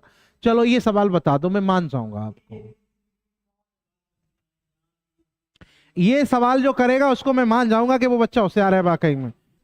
बताइए, ये हर किसी टीचर से पढ़ने से सवाल नहीं बनेगा। देखो हमें तो पता है तुम कोरिया के लोग हो, बना नहीं पाओगे इतनी जल्दी। चाइना का बच्चा बनाता है कि वो छोटी छोटी आंखों से देखता है। तो देखो बेटा, अब उसने क्या कहा? ABCDE 5 अभाज्य संख्या है। जहां देखो भैया सेट एट नहीं देखने मां साहब, तुम्हें सिर्फ जकाने थी मोते कि मां साहब A + B + C + D + E बराबर कितना होता है? 306 होता है। ठीक है, अब तुम अगर हमारी प्रॉपर्टीज ऑफ नंबर वाली क्लास देखे होते ना मां साहब, तो तुम्हें कोई दिक्कत ना होती। काहे? उसका रीजन है, नहीं उसका रीजन ये है भाई, समझो तो मेरी बात तो सुनो, कि प्राइम नंबर है ये पांचों। और प्राइम नंबर की खास वजह क्या होती है? सिर्फ 2 इकलौता एक ऐसी संख्या है जो समअभाज्य संख्या है, बाकी की सब क्या होती है? विषमअभाज्य होती है। तो अगर ये पांचों विषम होंगी तो हमेशा विषम योग आएगा। नहीं समझ पाए हो? अगर समझ जाते तो तुम उत्तर दे देते। हाँ, अगर ये पांचों ही विषम होती तो योग कभी भी सम नहीं आता। अगर पांचों ही विषम होती तो योग सम नहीं आता। इसका मतलब है इसमें कोई एक संख्या जरूर सम रही होगी। अब समअभाज्य संख्या सिर्फ भारत में एक ही है, लेकिन चाइना में 2 3 4 है कि नहीं है? कौन कौन सी है? भारत में सिर्फ 2 है। भारत में क्या है? 2। बताओ 2 है कि नहीं है? तो A का मान कितना आया? 2। अब तुम इसमें क्या कर रहे थे? गधे हो आप, सीधा A का मान रख देते यहां पर। 2 का क्यू कितना होता है? 8 प्लस ये कितना है? AQ + 2A, तो ये कितना हो गया? 4। तो कितना बना? 12। 5 सेकंड के सवाल के लिए आप इतना परेशान? कोर्स खरीद रखे तुमने 15-15 हजार रुपए के, और तुमको ये इतना सा सवाल नहीं आता है? बताओ, इसका आंसर क्या होगा? 12। लेकिन अगर प्रॉपर्टीज पढ़ी होती आपने तो हो जाता। चलिए, अगर तुम निकाल देते तो ये रहा तुम्हारे लिए सवाल। चलो बता दो इसी को, ये सवाल बता दो, मैं क्लास को यहीं खत्म कर दूंगा। चलो बता दो, तुम मान जाओ, लिख लो। बताओ कितने सरकटा लोग जुड़े हुए हैं इस बैच में? सभी सरकटा बताएं, इसका आंसर क्या होगा? बताओ भाई। दिव्या जी इसका आंसर बताएं आप। चलो वो तो ठीक है, कितना बढ़िया बढ़िया सवाल लेके आया हूं आपके लिए। बताओ, बता लोगे? हमारा टाइम बढ़ा रहे हो, तुम बता नहीं पाओगे, मुझे पता है। ठीक है, क्यों? के इज ऑड कहां पे? हाँ चलो ठीक है, अब बताओ क्या? के can be both odd and even, इसीलिए तो आपका आज दिन तक सिलेक्शन नहीं हुआ। अब मैं सिलेक्शन की ओर ले जा रहा हूं आपको। उसने क्या कहा? प्रत्येक अभाज्य संख्या को 3k+1 के रूप में लिखा जा सकता है, इसको 6m+1 के रूप में भी लिखा जा सकता है। अरे बच्चा, अगर कोई नंबर है, मान लो, अब सुनो, अब पेपर देने के बाद कुछ नहीं होता है। अगर मान लो 3k+1 में भी इसी नंबर को लिख सकते हो और उसी नंबर को आप 6m+1 में लिख सकते हो, तो बताओ ये दोनों बराबर होंगे कि नहीं होंगे? अगर ये दोनों बराबर होंगे तो चिन्ह काहे का लगाओगे? बराबर का लगाओगे कि नहीं लगाओगे? तो एक से एक कट जाएगा कि नहीं कट जाएगा? तो बताओ क्या बचेगा? 3k बराबर 6m। तो बताओ 3 से 2 कटेगा तो k बराबर क्या होगा? 2m। जब k का मान 2m, 2 इंटू m 2 का मल्टीपल है तो k इज क्या होगा बोलो? तभी तो कहता हूं क्लास नंबर 1 और 2 जरूर देख लेना, तभी बात बनेगी। बताओ, अब कुछ ही सवाल बचे हैं मास्टर, बस ज्यादा सवाल नहीं। ठीक है, लो ये आ गया सवाल। बताओ कितना मजा आ रहा है सवालों को करने में? आप सवाल नहीं कर रहे, बताओ बताओ, इस सवाल का आंसर बताओ दो। चलो, आप जैसे ही मास्टर साहब इस सवाल को कर दोगे वैसे ही हम क्लास को बंद कर देंगे। बताओ,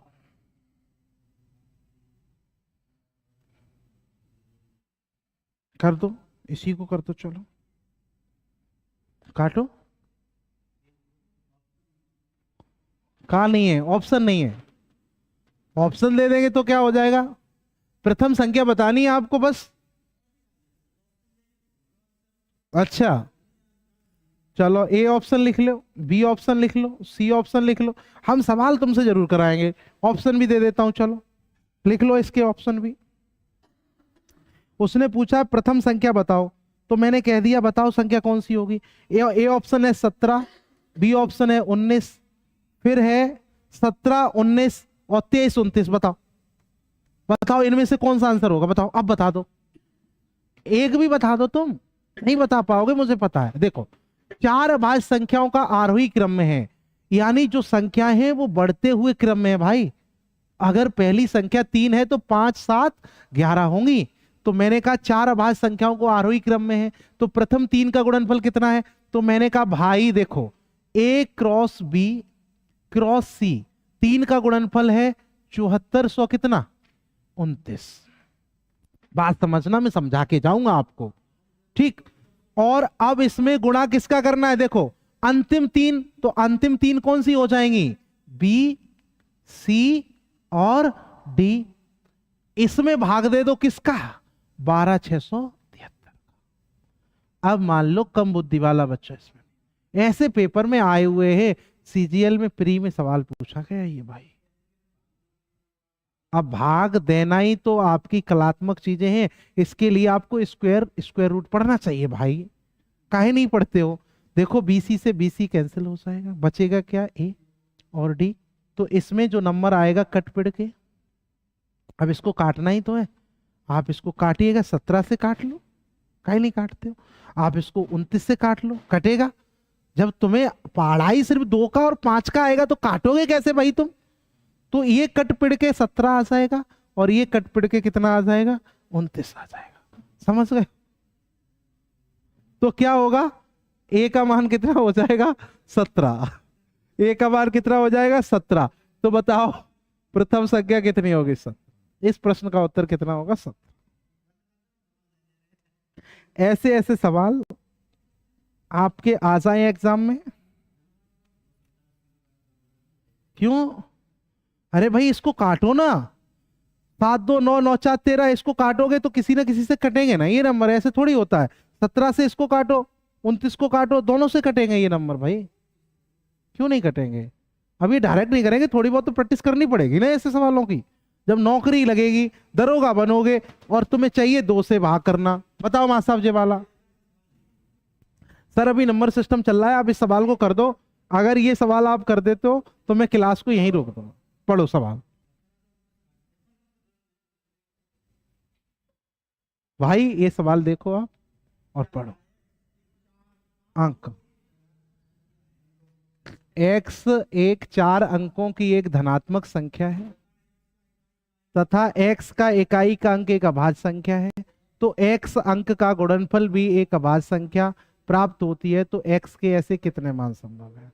तो बताओ भाई साहब, ये सवाल अच्छे अच्छों के पसीने निकाल देता है, क्योंकि सवाल कर पाना बहुत मुश्किल है? क्योंकि ऐसे मान 3 भी हो सकते हैं, 4 भी हो सकते हैं, 5 भी हो सकते हैं, 6 भी हो सकते हैं। अब आप बता दो क्या होगा? क्या है? 5 उल्टे दिख रहे हैं आपको? चश्मा लगवाओ। तो देखो मैं बताता हूं एक, अब देखो मैं समझाऊं इस सवाल की। देखो तो सुंदरता कितनी है इस सवाल की।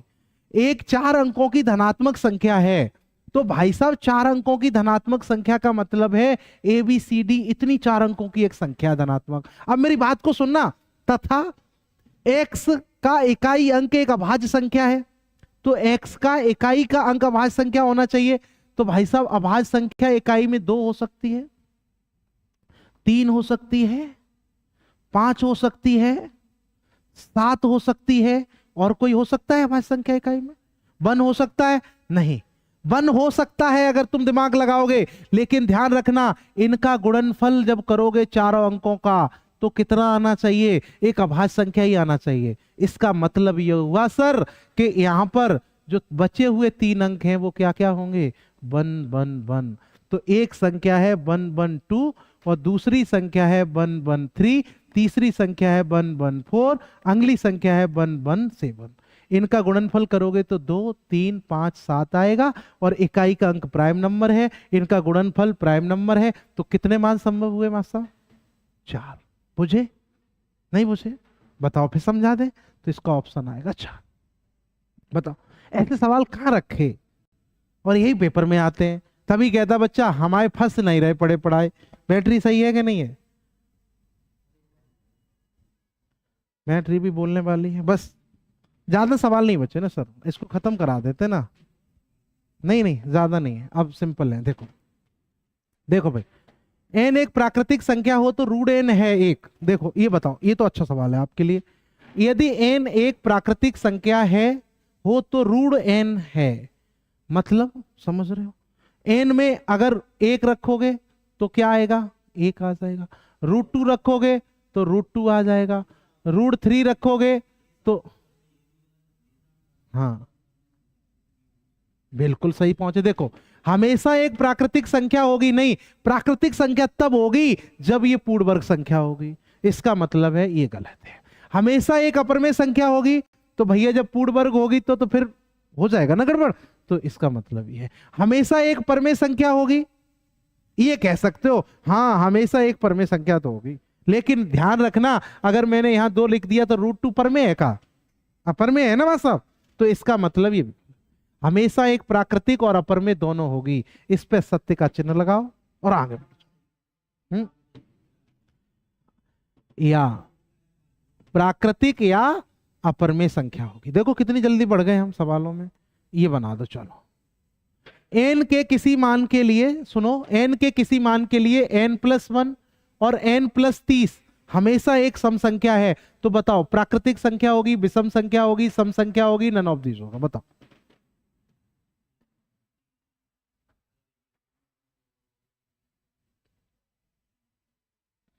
लगाया दिमाग?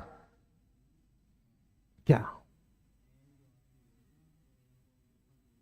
हाँ, एन को अगर विषम लोगे तो बेटा क्या होगा? तो यहां पर एन को विषम लो 3, 3 और 1 4, यहां 3 ले लो तो कितना आ जाएगा 33। 33 में 4 का गुणा करोगे तो क्या आएगी? अरे भैया 33 में 4 का गुणा करोगे क्या आएगी? सम। अगर एक बच्चे ने कह दिया विषम लो ना मां साहब, डर काहे रहे हो तुम, तो हमने कहा यहां 2 ले लो, तो ये कितना हो गया 3, यहां 2 ले लो तो कितना हो जाएगा यहाँ 32, तो इवन इंटू ऑड इवन होता है तो भी सम हो जाएगी। तो इसका मतलब क्या लेना चाहिए?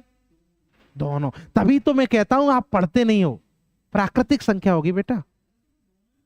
हाँ, सम और विषम का कॉम्बिनेशन क्या कहलाता है? प्राकृतिक संख्या। ठीक, तब भी प्राकृतिक संख्या होगी। ठीक है मास्टर साहब, तुम तभी तो कहते हैं इनको पढ़ो। चलो इसको बताओ, बहुत अच्छा सवाल है। निम्नलिखित में से कौन सा सही नहीं है? कोई बात नहीं, मैं जल्दी जल्दी सवालों को खत्म करता हूं, बातें ना करो। निम्नलिखित में से कौन सा सही नहीं है बताओ जल्दी। एक न तो अभाज्य है ना ही भाज्य है, सही नहीं है, ये तो सही है भाई। 0 ना तो धनात्मक है ना ही ऋणात्मक है, ये भी सही है। P comma P cross Q सम है तो P और Q हमेशा क्या सम है, ये भी सही है। ये गलत है। P क्रॉस Q सम है तो P और Q हमेशा सम होंगे, ठीक है। और ऋण एक अपरमेय संख्या है, ये वाला बिल्कुल सही है, ये गलत है। ये जरूरी नहीं कि P और Q सम है तो P और Q दोनों सम होंगे, P भी सम होगा, ये ऑड होगा तो भी तो हो सकता है। तो इसका आंसर क्या होगा? √2 एक अपरमेय संख्या। √2 एक अपरमेय संख्या है, ये वाला ही स्टेटमेंट आपकी सही है। तो उसने कहा कौन सा सही नहीं है, तो सही कौन सा नहीं है? PQ वाला, ये वाला। ठीक है, इसको कॉपी कर लो, यही सही है। अगला सवाल बताओ। अब आप बताएं, निम्नलिखित में से कौन सी दो अभाज्य संख्याओं का योग हो सकता है? कितना अच्छा सवाल है, बताओ। प्राइम नंबर का योग, पहले ये समझो, जो प्राइम नंबर होते हैं वो ज्यादातर कैसे होते हैं? विषम होते हैं। जब विषम प्राइम नंबर होते हैं तो विषम का योग, दो विषम संख्याओं का योग क्या होता है? Even number. इवन नंबर, तो बताओ इसमें कोई इवन नंबर है? नहीं है। तो इसका मतलब है, हाँ, तो इसका मतलब ये हो गया कि 100% प्रूफ हो गया कि इसमें 2 होगा। 100% क्या प्रूफ हो गया? 2 होगा। इसमें जब 100% प्रूफ हो गया 2 होगा, तो 2 प्लस क्या होगा? 79। तो ये दोनों ही प्राइम है। 2 प्लस क्या होगा? 69। तो दोनों ही प्राइम है। तो तुमने कहा ठीक है नहीं है, तो जब बताओ 2 प्लस कितना होगा? 79। जे प्राइम है दोनों ही, तो मान लो कि 81 सही होगा। ठीक है, बाकी का इसमें भी चेक करना, इसमें भी चेक करना, नहीं होगा। है सवाल? ऐसे ही सवाल लेके आता हूं मैं भाई, ये वाला सवाल बना दो। चलो, यदि यदि P दो अभाज्य संख्याओं P1 और P2 का गुणनफल है तो P के बारे में कहा जा सकता है, बताओ। यदि दो अभाज्य संख्याओं P1 और P2 का गुणनफल है, दो अभाज्य संख्याएं क्या हैं? P1 और P2 का गुणनफल है, तो P के बारे में कहा जा सकता P मस्ट बी ऑड। बताओ, P must be even, P will have 4 factor, both A and C are correct. बोलो। तभी तो कहते हैं, तभी मैं कहता हूं कि भाई है बोथ होगा। तभी मैं कहता हूं जितने भी अंगल मंगल और बुध शुक्र जो भी टीचर हैं उनसे छोड़ के दीपक मैथ्स यूट्यूब चैनल और SK कैंपस पे आ जाओ, नौकरी लग जाएगी। ठीक है, देखो उसने ये कहा कि एक P1 प्राइम है, एक दूसरा P2 प्राइम है, इससे एक जो नंबर बना है, सुनो सुनो पहले, बात तो सुनो। अब मैंने कहा P1, मैंने कहा एक 2 प्राइम है, देखो है सामने, देखो 3 प्राइम है, 3 दूनी कितना हुआ? 6 हुआ कि नहीं हुआ? 6। तो 6 किस किस संख्या से कटता है? 1 से, 2 से, 3 से, 6 से। कितने फैक्टर हैं? कितने फैक्टर हैं? 4। अब कोई भी दुनिया का प्राइम ले लो आप, 5 गुणा 7 35। 35 के भी कितने प्राइम फैक्टर होंगे? 1 से कटेगा, 35 से कटेगा, 5 से कटेगा, 7 से कटेगा। कितने फैक्टर हैं? कितने फैक्टर हैं? 4 हैं भाई।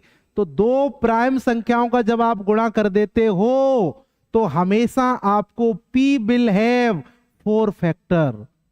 तो उस संख्या के कितने गुणनखंड होते हैं? 4 होते हैं। कैसे? है? ठीक ठीक, 3 और 5 का मल्टीप्लाई करोगे तो 5 3 15। तो क्या बोला इसमें? P must be odd, P must be even. अरे भाई ये मस्ट बी का मतलब नहीं जानते, इंग्लिश नहीं पढ़े हो आप? मस्ट बी का क्या मतलब? होना चाहिए। तो इसका मतलब क्या होगा? P विल हैव 4 फैक्टर वाला सही होगा। अब एंड नहीं करना है आपको, आखिरी सवाल की ओर ले चलते हैं। बस ये रहा, बता दो ये सर, बता दो, हम तुरंत भाग रहे हैं यहां से, इस क्लास को यहीं खत्म कर देंगे अगर आपने ये सवाल बता दिया। यदि एक्स वाई जेड का अभाज्य संख्याएं हैं और एक्स प्लस वाई, देखो पुरानी बातें, X plus Y plus Z बराबर 50 हो तो एक्स का अधिकतम मान बताओ। अब आपने कैसे बता दिया मुझे समझाओ थोड़ा। हाँ हाँ, तो एक तो जरूरी है, कितनी होगी? इसमें ये पक्का है, सुनो, एक तो दो, ये बात तुमने कही ना 100 रुपए की, एक तो दो होना ही होना है। ये किससे सीखे हो? हमसे सीखे हो आप, क्योंकि x plus Y plus Z बराबर 50। अगर 3 संख्याओं का योगफल एक इवन नंबर है तो पक्का एक एक दो होगा, तो y प्लस जेड बराबर क्या होगा? 48 होगा। बस ऐसी 2 संख्या बताओ जिनका जोड़ 48 हो जाए और दोनों की दोनों प्राइम हो जाए। तो बताओ कौन कौन सी हो सकती है? 43 और 5। ये बात कोरिया का बच्चा भी जानता है।